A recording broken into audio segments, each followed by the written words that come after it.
Good morning, everyone, and welcome to class for your third week.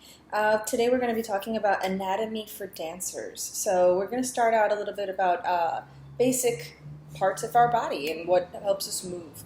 So follow along if you want to on the slideshow that I put up there, or I'm actually just going to put them on screen, and you can take a look at the slideshow later at your own leisure so that you can read it and really get it into your brain. It's nothing too hard. But anyway, here we go. So we start out with, what is motion? Motion has been defined as any physical movement or change in position. So this is a motion, this is a motion, right? When you watch a dancer in motion, however, you see much more than physical changes in position.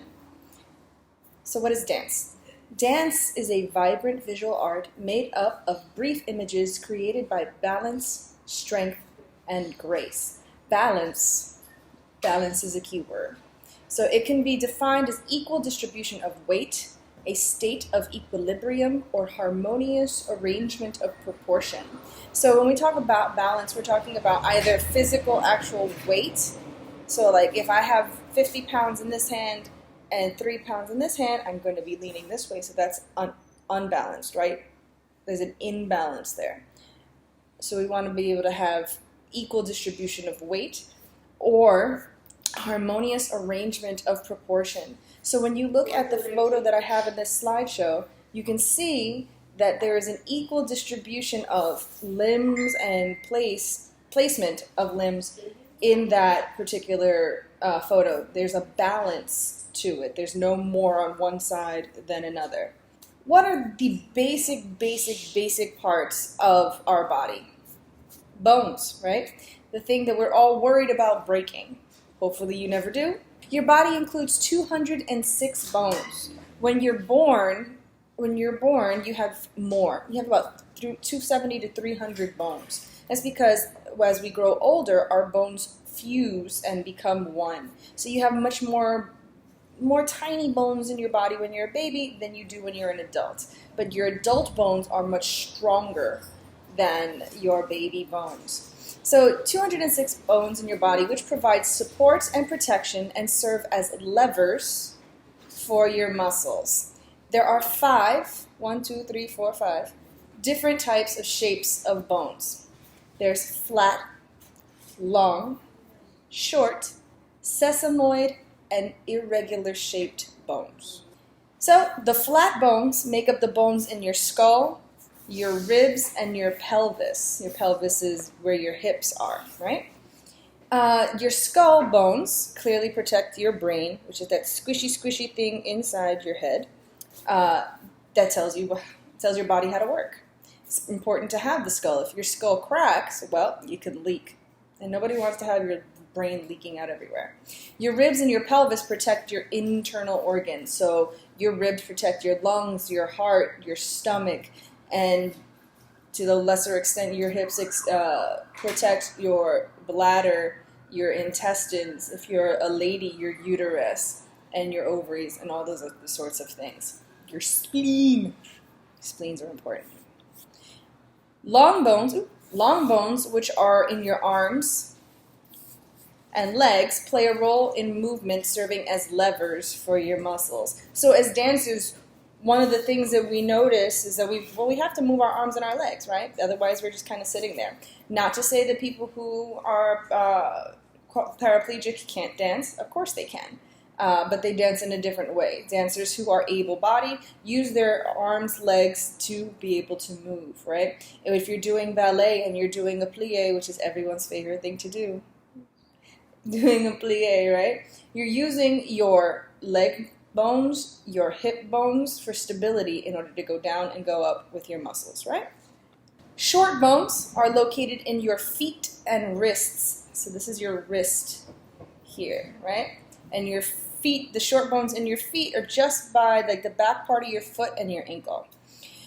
They do provide some movement, but also really just provide stability. That's where all the pressure is. When you're doing push-ups, that's where most of your pressure is on your hand.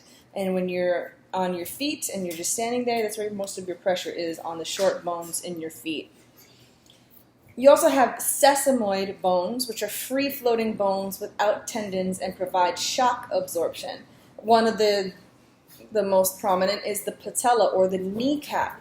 So that tiny bone that you feel in the front of your leg is a sesamoid bone. It's not connected by anything else other than ligaments and tendons to the rest of the bones in your body. Irregularly shaped bones include vertebral bones, or the bones in your back bones, right? And are designed to protect your spine. We often confuse the two, where you say your spine and your backbone are the same thing. That's not the case. The spine is a nerve. It's a really thick nerve that lives inside of your spine. It's perfectly, you can break your spine, you can break your backbone without breaking your spine. So you can break the bones in your back and still be able to walk.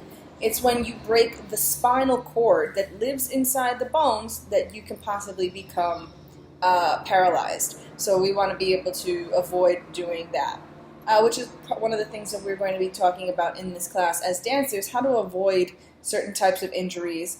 As you grow older, it becomes harder to avoid those sorts of things, just because our bodies change, right? But if you start young, the way that you all are, and if you plan to keep dancing, it's good to get into good habits now. This way you can possibly push back injuries for several years to come.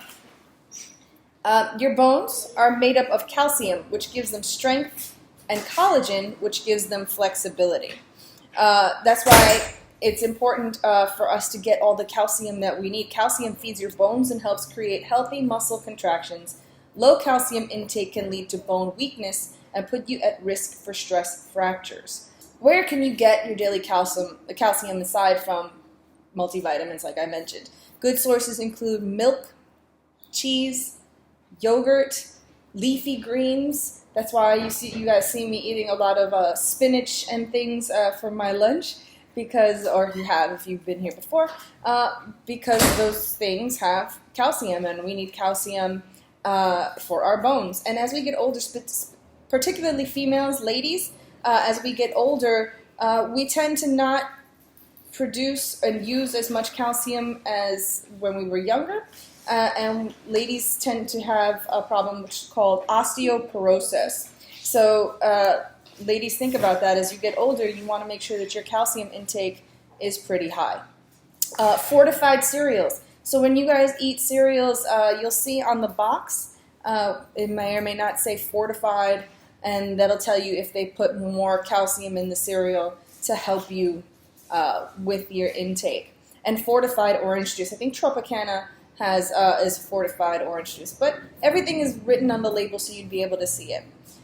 These sources can help you maintain your calcium balance and keep your bones strong.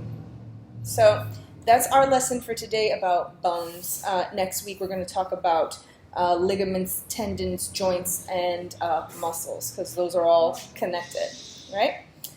There is an assignment today that will be due next week. So make sure that you check that out outside of this video, and I hope you guys have a great day. If you have any questions, feel free to write to me, okay? Write a private comment on this assignment, or you can send me an email at christinapagan.mm@gmail.com.